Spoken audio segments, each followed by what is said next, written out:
Irmãos, mais uma vez, bem-vindos, Shabbat Shalom, nesse agradável Shabbat fresquinho, não precisou ligar nem o ar-condicionado, nem o ventilador. Muito bom. Então, vamos fazer uma breve oração antes de continuar. Querido Pai, em nome de Yeshua, agradecemos o Teu nome nessa manhã de Shabbat. Coloco a minha vida nas Tuas mãos nesse momento. A vida dos irmãos, abre os nossos ouvidos, Eterno, prepara os nossos corações para retermos, cada um de nós retermos os ensinamentos da Tua Palavra, que é Espírito e Vida. E Te agradecemos pelo que vamos ouvir aqui, pelo aprendizado, em nome de Yeshua, o Messias, amém, Baruch Hashem. Então nós estamos na 32ª Parashá, com o nome Behar, do livro de Levítico, né? Finalzinho aí do livro de Levítico. Behar significa no monte. Har é monte, né? Be, no monte. E um tema bem interessante para esta manhã. Para que aponta, né, o que nós vamos falar aqui sobre Shemitah e o ano do jubileu? Para o que essa questão do 7, o Shemitah, o ano do jubileu, para que aponta essas datas, essas festividades, né? Então isso aborda Levítico, Jeremias e Lucas, livro de Lucas, e também não é por acaso que está ali Lucas, né? Lucas 4, 16 a 21. E hoje nós vamos ter um ensinamento, também vamos abordar sobre a questão do Shabat, eu falei na porção anterior também, mas nos dá um entendimento mais profundo hoje sobre a questão da Shemitah e o ano do jubileu. Um breve resumo: o ano de descanso, Shemitah é largar e soltar. O ano do jubileu, a palavra jubileu vem de Yovel, né? Mas o que é Yovel? É um chifre de carneiro que foi usado para anunciar o ano festivo, o 50º ano, né? Leis a favor dos pobres, leis a favor dos escravos, a demonstração contra a idolatria. Então, compreendendo os ciclos shabáticos de 7 anos na Bíblia. De que forma a festa de 7 dias dos pães asmos, ou Pessar, né? Pessar, pães asmos, primícias, faz parte de um contexto só, que nós chamamos de Pessar, mas nós podemos subdividir como se fosse 3 festividades numa só, né? Geralmente nós não falamos, nós vamos celebrar 3 festas, né? Nós vamos celebrar a festa de Pessar, que envolve a semana, mas essa semana envolve o quê? Pessar, pães asmos e primícias, né? Então, 7 dias dos pães asmos, que se aproxima do Shabat. Novamente notamos os elementos do Shabat nesses dias. Vemos que parece ser uma função do primeiro e do 7º dia, porque nós ficamos 7 dias comendo pão sem fermento, né? Conforme o mandamento de Hashem. Nessa festa, o primeiro e o 7º dia são santos e ocorrem no primeiro mês de Nissan, no 14º dia do mês. Mas como Pessah se relaciona ao Shabat, em que você descansa nessa festa de 7 dias, comendo pães asmos, é interessante porque aqui nós vamos entender realmente onde está o descanso, onde a gente para, né, nesse processo, bem interessante. Qual é uma coisa que não fazemos em Pessar? Nós não podemos fazer nesses 7 dias de Pessar e pães asmos, nós não fazemos, né? Nós não comemos o quê? Hametz. Nós não comemos o fermento, mas o hametz não é somente, né, pão que sobrou, migalhas, fermento. Mas qual é a linguagem que a Torá usa para descrever essa proibição? Ouvimos isso descrito como para se livrar da massa fermentada ou do fermento de suas casas, mas a linguagem para se livrar, tashbitu, a raiz disso, na verdade, é Shabat. É o Shabat. Literalmente significa descansar de Hametz. Mas como assim? Como que eu vou descansar do Hametz, né? Isso é apenas uma linguagem figurada. Não é bem isso. Porque não estamos descansando do Hametz, só não estamos comendo o Hametz. Como que você vai descansar do Hametz, né? Você deixa de comer o Hametz. Mas espera aí. Ah, entendi. Vou deixar de comer Hametz, daí o meu maxilar ele vai parar de funcionar. Você não vai comer, você vai ficar, em vez de fazer assim, ó, você vai ficar. Não, mas outras coisas a gente come. A gente só não come o Hametz. Então, teu maxilar vai continuar trabalhando. Então, peraí, então não faz sentido isso que você está falando hoje. Porque teu maxilar, você não vai ficar em jejum, mesmo porque não se jejum em festa, seria uma contradição, né? Peraí, eu vou ficar 7 dias em jejum porque eu não posso comer nada. Não, você só não pode comer Hametz, outras coisas você pode comer, né? Então, então não é isso aí. Qual que é o ponto? O bonito na Torá é que nem uma vírgula, um tio, um ponto passa despercebido. Então o Eterno cuida de todos os detalhes. E o Eterno não fala, puxa, eu criei essa coisa, mas criei demais, não era para fazer aquilo, ou esqueci, não. Isso é uma coisa que nós temos que entender, que a mente de Hashem, tudo que ele faz é perfeito, é completo, não fica faltando nem sobrando, é completo. Para nós sim, nós que estamos acostumados a falhar, errar, para nós ou falta ou sobra, né? Então, só não estamos comendo. Em que sentido não comer Hametz é uma espécie de descanso? Mas quando observamos isso, percebemos que é uma espécie de descanso. Quando nós observamos, né, daí nós entendemos. Na paraxá anterior, na paraxá Emor, antes da Torá falar sobre as festas, ela fala sobre um descanso em relação ao mundo animal. Lembra? Que nós temos que respeitar lá o período dos dias que a mãe fica amamentando, cuidando do filhotinho. Então você não pode tocar nesse tempo, você tem que respeitar esse tempo. Então há um descanso que você para, você não invade a linha, você para ali e você não toca nem na mãe nem no filhotinho. Você não pode invadir aquela linha, tem que respeitar aquele tempo. Então você para. Então, agora na festa de Pêssar, nós nos damos um outro tipo de descanso, um descanso em relação ao mundo vegetal. Olha aí, ó, o Eterno faz tudo completo. Mundo animal, mundo vegetal. Mas o que faz esses animais e os vegetais subsistirem ou existirem? De onde que os animais vêm? De onde que nós viemos?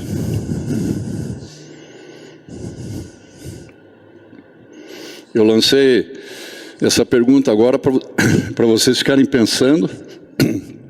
Eu peço a gentileza de algum irmão providenciar uma aguinha sem gelo para mim. Um dia eu vou aprender que quando eu der a paraxá aqui, eu não posso comer nada no café que fica alguma coisinha. No Shabat cessamos o malafá, atividade criativa, que é usar a sua mente para direcionar as suas atividades, para você moldar o mundo para atender às suas necessidades, né? A questão da atividade criativa. Nós temos criatividade que o Eterno nos deu. Nós temos uma atividade criativa. Nós não temos o poder de criação de Hashem. Isso que nós temos que separar. O Eterno nos deu criatividade e inteligência, mas nós não temos o mesmo nível de potencial de inteligência e de sabedoria que o Eterno tem. Isso é bem claro na Torá, né? Então, Hashem fez assim para criar o mundo, dividiu as coisas, colocando isto aqui, o isso ali, né? Construindo-as da forma perfeita. A última coisa que Hashem fez foi o homem, os criando, o homem e mulher, a imagem dele. Mas Hashem não dotou os homens com o seu poder criador. Mas está escrito assim, eu acabei de falar para vocês, nós não temos o poder de inteligência e de sabedoria criador de Hashem, né? Porém o Eterno nos deu outros tipos de virtudes. Ele não esqueceu da gente, e ele colocou o homem na face da terra e disse, crescei, multiplicai-vos e dominai, né? Bereshit 1, 28, 29 fala dessa forma. Inclusive repete, dominai 2 vezes, né? Cresçam, sejam fecundos, né?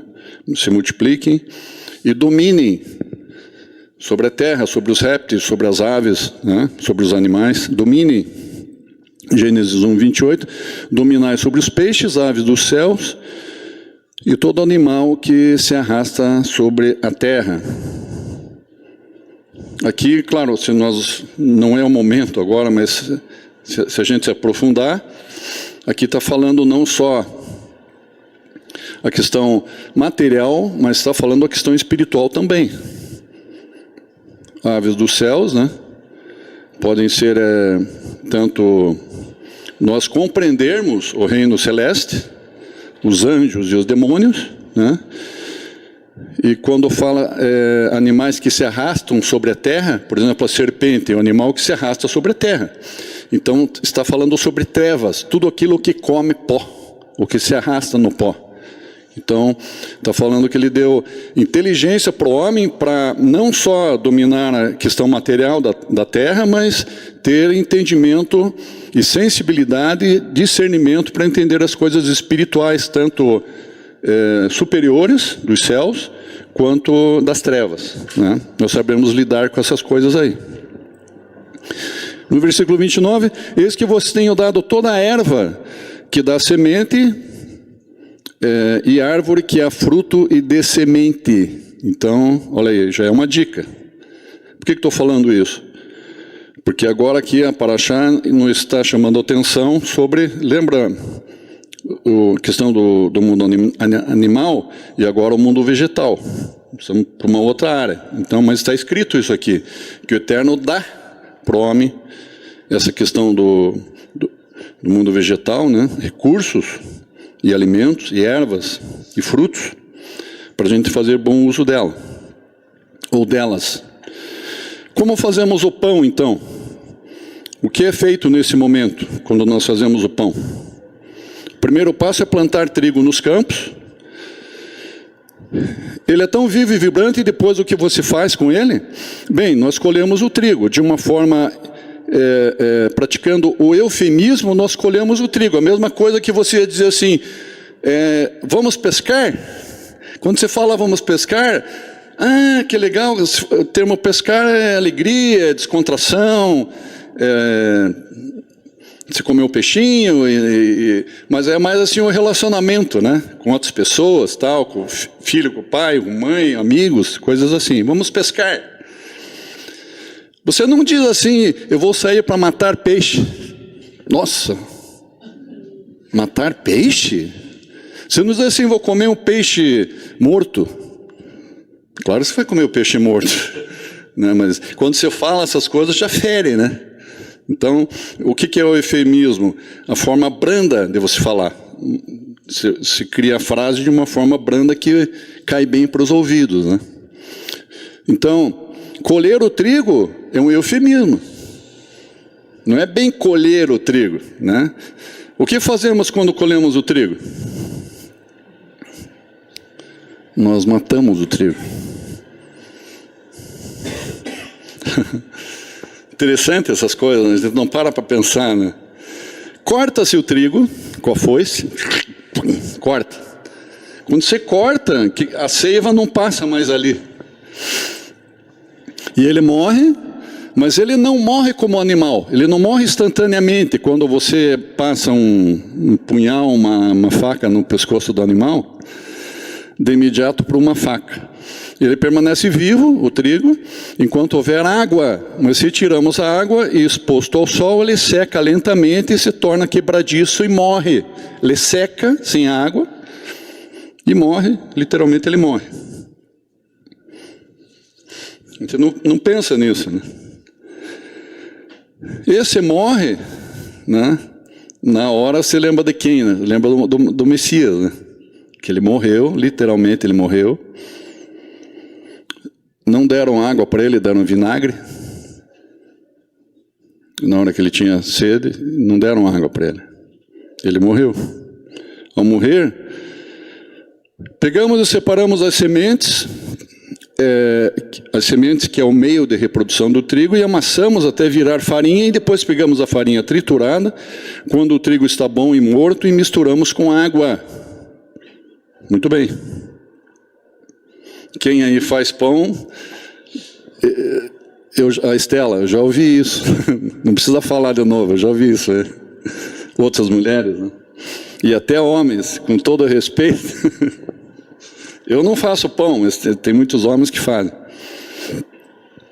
Trazemos a água de volta à equação justamente quando já é tarde demais para o trigo, e com isso fazemos a massa, que é uma massa... A massa, no mundo da panificação, digamos assim, essa massa ela tem um nome.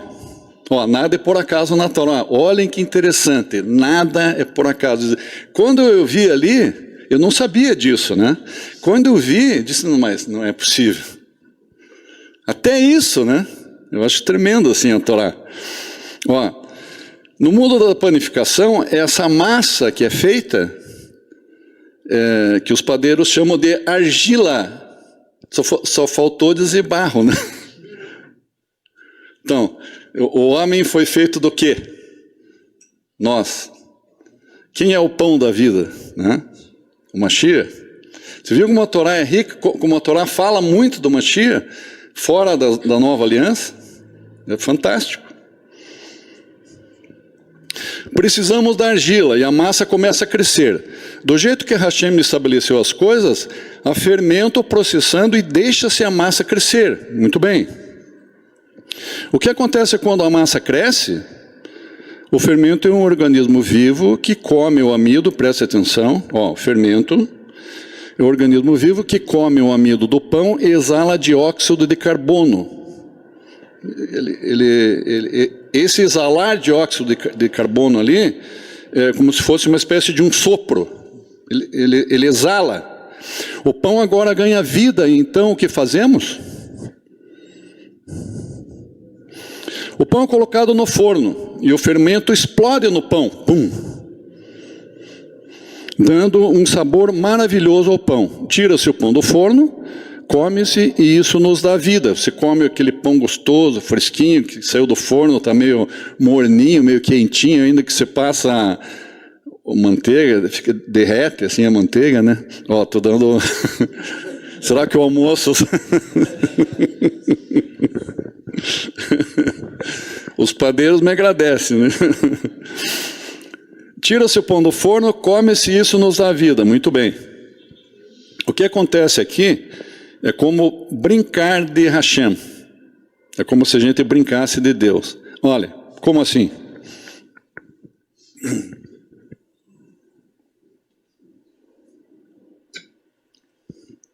Como assim?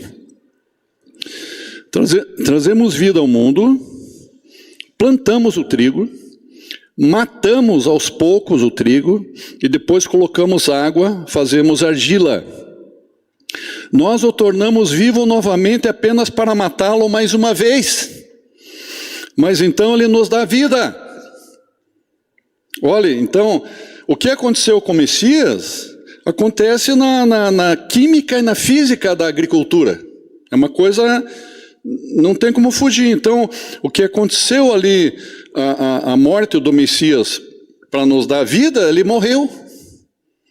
Por um processo natural, né, que já existe quimicamente e fisicamente na natureza, que não é diferente disso, é só na questão espiritual, né?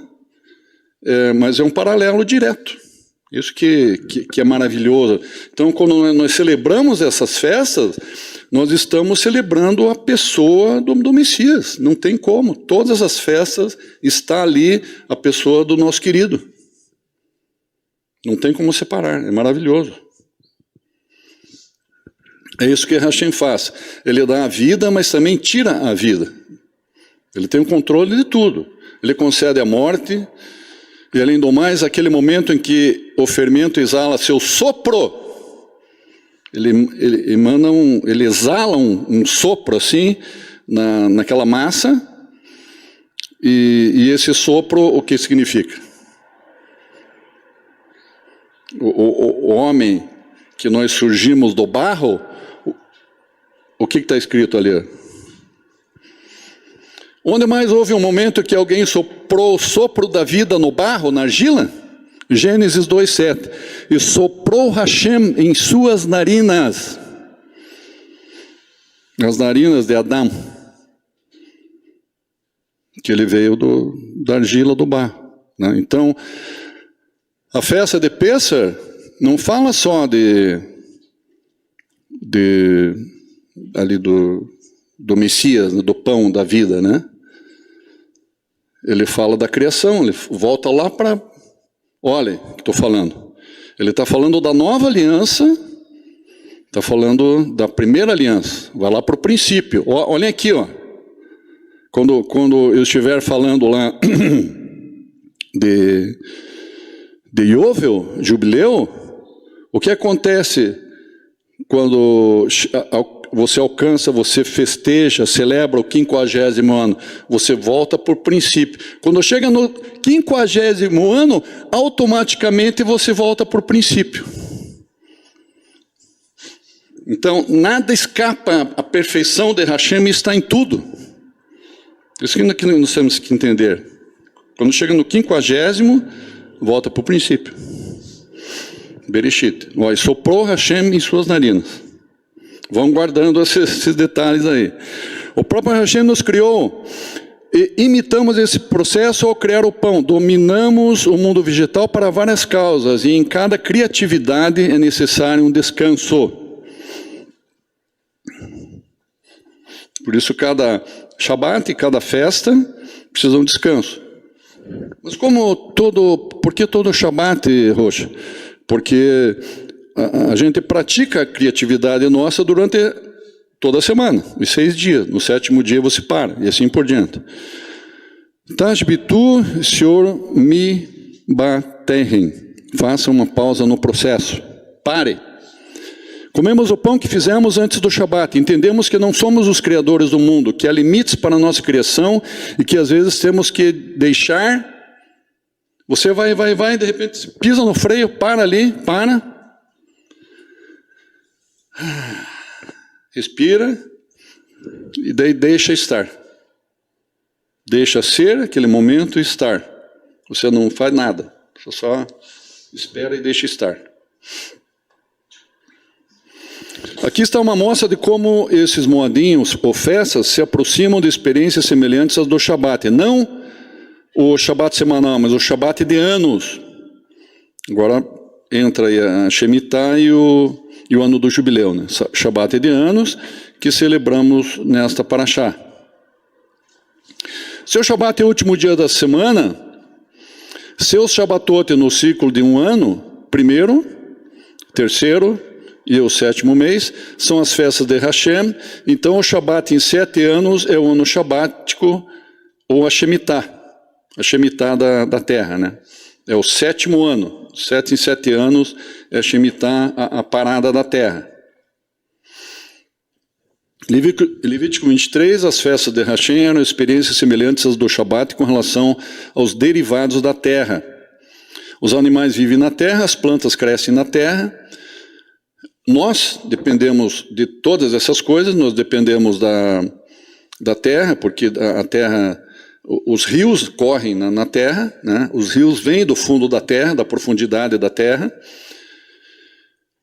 Lembrando que as fontes, elas vêm dos lugares altos da terra, né? E o mar é o lugar mais baixo, né? Então, tanto é que o mar é uma água que ela não é saudável para o organismo, que ela está em regiões muito baixas. E a água boa, ela vem de lugares altos, dizendo o quê? Que a palavra boa, a palavra de vida, a palavra de Hashem, ela vem do alto dos céus para nós.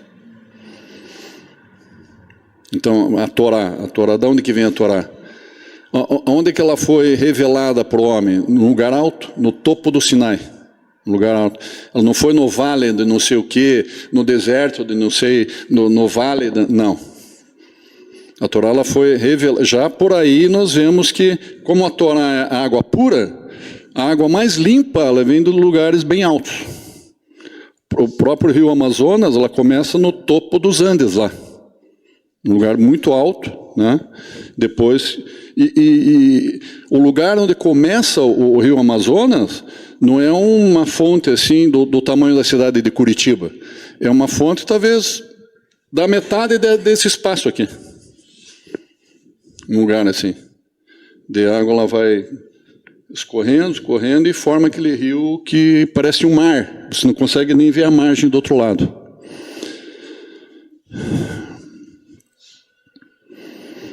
Os animais vivem na terra, então, tanto animais, plantas, depende da terra e nós também, né? Isso quer dizer. Para permitir que a mãe fique com o seu filhote 7 dias, no caso lá do carneiro, né? Ovelha, para ela experimentar um descanso, uma espécie de independência para seu filhote, apenas deixe o filhote em paz. Nós temos que respeitar esses períodos. Então, somos ordenados a cessar em relação ao domínio do mundo vegetal e pausar no processo de fermentação do pão. Então, assim como nós respeitamos um tempo na parte animal, nós temos que respeitar um tempo na parte vegetal. E agora, nessa paraxá, vamos à fonte de tudo e permitimos que a própria terra experimente descanso. Então, a origem de todas essas coisas é a terra. É a terra. Então, a terra também tem que parar, porque da terra que vem todas essas coisas, vem tanto o animal quanto o vegetal, né? A água que o vegetal e o animal consomem vem da terra, né? Se olharmos para a linguagem, para essa linguagem, algo contraintuitivo parece ocorrer, né? À primeira vista, diremos que são os homens que devem descansar em relação à terra. A princípio, nós não queremos pensar assim, não, terra não precisa descansar nada. É o que muitos agricultores, inclusive pessoas crentes, né, que são agricultores e tal, eles não entendem isso. A terra é só algo, um material, existe química ali, existe física, biologia, né, mas é algo assim, não, terciário. Não tem muita importância. A Torá não. A Torá diz que a terra tem que descansar e parar. A terra. É muito sério isso. À primeira vista, diremos que são os homens que devem descansar em relação à terra, deixando de colher, mas se olhar com cuidado, a Torá parece tratar a terra como um sujeito. Parece que a terra tem vida. A Torá, ela mostra de uma forma que tem vida ali. Aquele que realmente experimenta o descanso. Quase como se a terra fosse um ser ciente. E tudo que o homem precisa fazer é sair do caminho. Peraí, não vou colocar tratores, não vou colocar cortadeira, nem pá, nem ancinho, nem foice, não vou colocar nada. Eu não vou pisar na terra, eu vou respeitar a terra. 1 ano. Levítico 25, 2. Quando onde que está Hashem nesse momento falando essa frase? Quando vierdes à terra que vos dou, descansará a terra um Shabat em nome de Hashem. Quando vierdes à terra que vos dou, quem está falando isso? Quando vierdes à terra que vos dou, quem que dá a terra? Hashem. Onde que ele está? Ele está dizendo assim, quando você for para a terra que vos dou, se você for, ele está aqui, a terra está lá. Ele está dizendo, onde que ele está? Hashem está na terra.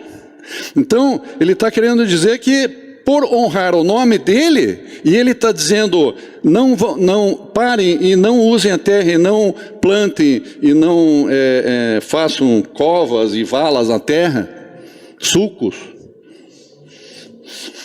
É porque ele está ordenando, porque a terra é dele, não é nossa a terra. A terra é dele, ele sabe o que ele faz. Então, quando nós não tocamos na terra, nós estamos que nem pai e mãe. Honrar pai e mãe, nós estamos honrando a Hashem, quando nós respeitamos esse momento. Se você invade e usa a terra em momentos próprios, você está desonrando o eterno. É muito sério.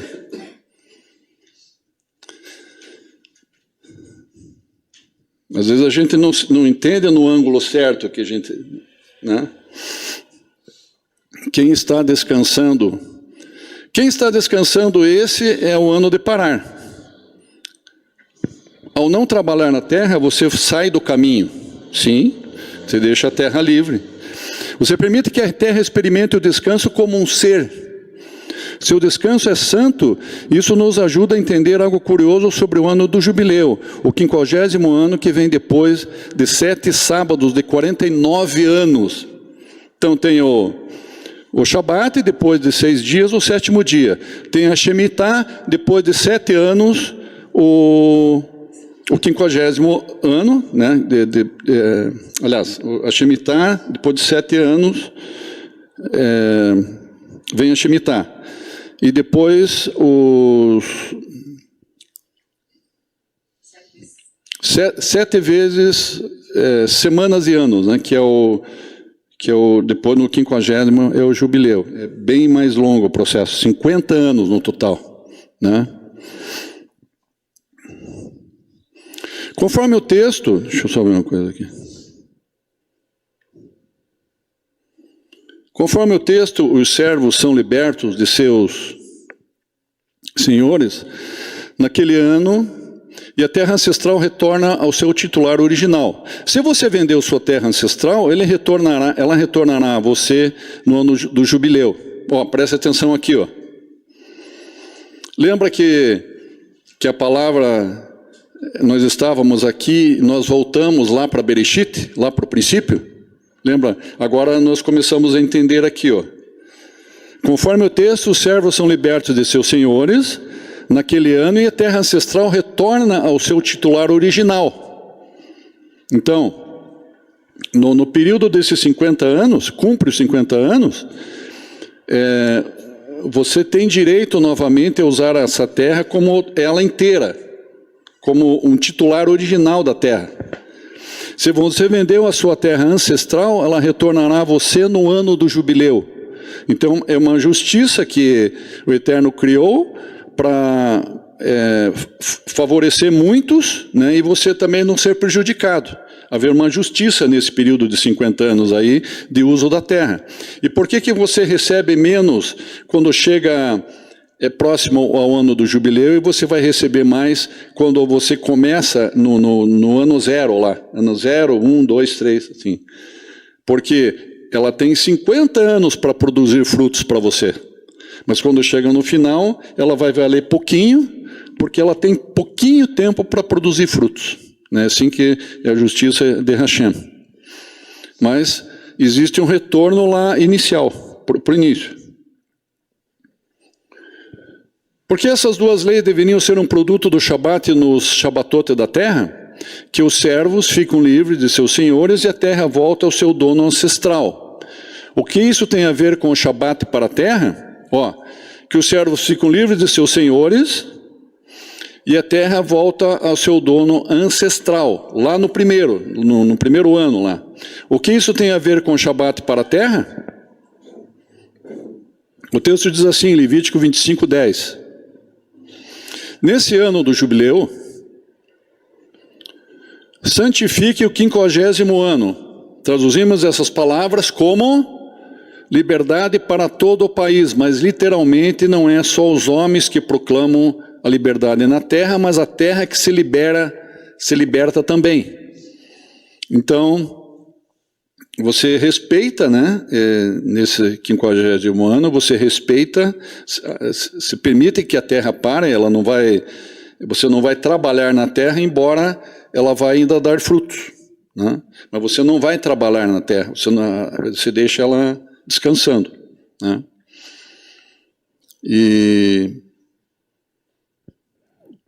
Então aqui fala da liberdade da terra e liberdade dos homens também.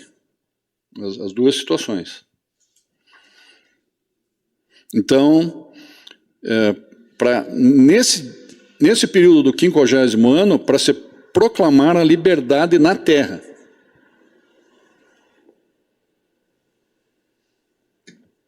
Mas liberdade na terra, aqui está repetindo terra, terra, terra. Vocês já estão entendendo onde que essa festa, essa celebração quer chegar? Está falando terra, terra, terra. Liberdade da terra, respeito à terra. Qual que é o propósito do Eterno com esse trabalho nosso aqui? Nós como congregação, judaísmo messiânico, qual que é o slogan do nosso trabalho aqui? O que é? Muito bem. Queridos, nós estamos num período que o Eterno está dando assim, uma amostra ainda pequena, que está às portas a restauração do quê? De toda a terra. O Eterno está às portas de pôr fim a Edom. Como assim, Roxo? Explique melhor. Explico sim. Edom tem contaminado muito a terra. E não só Edom, como muitos 3 pontinhos, tem contaminado muito, muito a terra. E a terra, quando ela está muito contaminada, que ela fica assim, o copo para transbordar de contaminação, sabe o que acontece?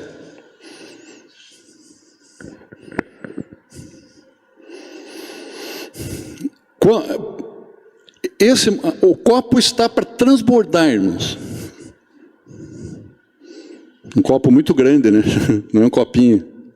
Não é esse copo aqui que eu tomo água. É um copo muito grande que ele está para transbordar. Ele está quase no limite lá. Ele vai transbordar quando... Vocês já notaram o nome dessa porção? Que é no monte? Eu estou falando de... as águas puras vêm do monte. Mas o que vai acontecer no monte também? E Yeshua, quando voltar, ele vai pisar aonde? Ele vai pisar no vale? Não. Ele vai pisar no monte, queridos. No Monte das Oliveiras. Para quê? Para exterminar e eliminar Edom da face da terra. Por quê? Porque eliminando Edom da terra, a terra vai ficar purificada de novo. Porque ele é a água da vida. Para ele poder estar na terra em paz, a terra tem que estar para receber Yeshua e ele ficar aqui 1000 anos. A terra tem que estar preparada para receber o noivo santo. Então ele vem, ele expulsa Edom. Vai acontecer a batalha do Armagedon. Ele expulsa todo o Edom da face da terra, toda a iniquidade, todo o pecado, e vão acontecer e prevalecer na terra 1000 anos antes que desça a Nova Jerusalém. 1000 anos de Shalom na face da terra. Então, berrar no monte. E está escrito em Zacarias: os seus pés pisarão no alto do monte, no mesmo lugar onde ele foi assunto, né? Ele subiu para os céus. No mesmo lugar ele vai colocar os seus pés. E vai terminar esse período de pecado, de a terra contaminada. Então, existe uma grande preocupação da terra estar santa, a terra estar purificada, né? Então, proclame a liberdade na terra.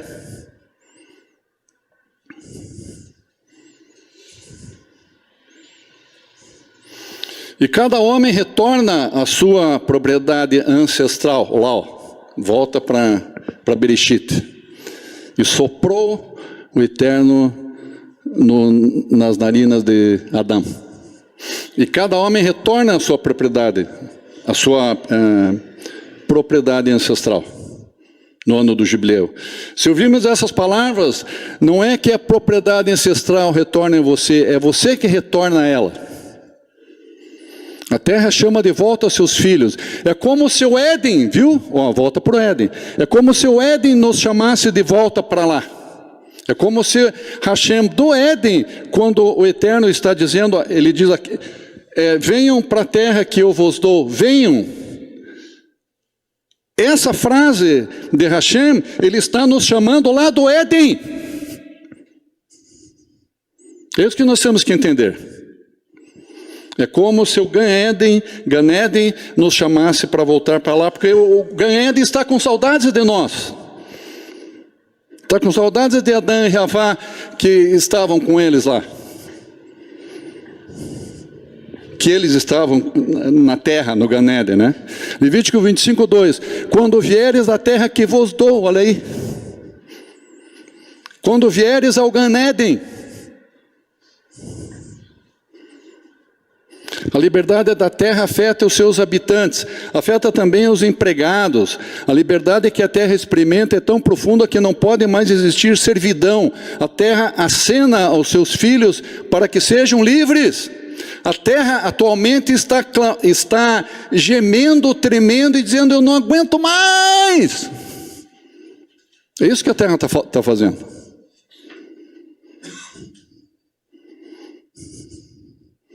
Porque é muito... O que o Eterno falou para Caim? O sangue de Abel clama a mim. O Eterno está dizendo, o sangue de milhares clama a mim. O Eterno está falando nesse momento presente. O sangue de milhares clama a mim. A terra acena aos seus filhos para que sejam livres. Eu quero que vocês fiquem livres. Me purifiquem, eu quero que vocês fiquem livres. A terra está dizendo. Pelo que a terra está contaminada, e eu visitarei sobre ela a sua iniquidade, e a terra vomitará seus moradores. Quando a terra está contaminada, o que aconteceu lá com Jerusalém, com Israel? Tanto no tempo de Jeremias, como no tempo de Tito. A terra vomita seus moradores porque ela está transbordando. Então, quando Yeshua voltar, a terra transborda. Daí vem Yeshua e a terra vão vomitar Edom, vai expelir Edom desse planeta, vão ficar os justos, aqueles que merecem estar com a terra junto com o Messias, que os nossos pés serão santos junto com o santo. Baruch Hashem.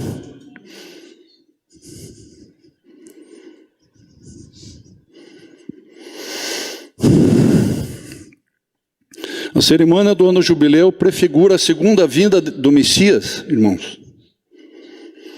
Quando os homens forem libertos definitivamente da servidão do pecado e dom e tornarão a possuir o Gan Eden, jardim do Éden, e reencontrarão seus familiares que morreram na fé, pois Yeshua os ressuscitará.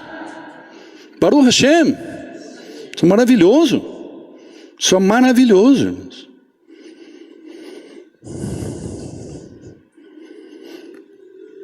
Na linguagem bíblica, farás passar o Yovel, o chofar do jubileu, e apregoareis liberdade na terra a todos os seus moradores, Baruch Hashem. Agora as palavras que foram lidas ali no serviço da Torá, que dizia a passagem da Torá, da Haftarah e da Brit Hadashah. Eu olhei ali e disse, puxa, eu vou terminar essa paraxá com essas palavras de Lucas. Baruch Hashem, eterno maravilhoso. Nós não merecemos tudo isso. E Yeshua anunciou o ano do jubileu.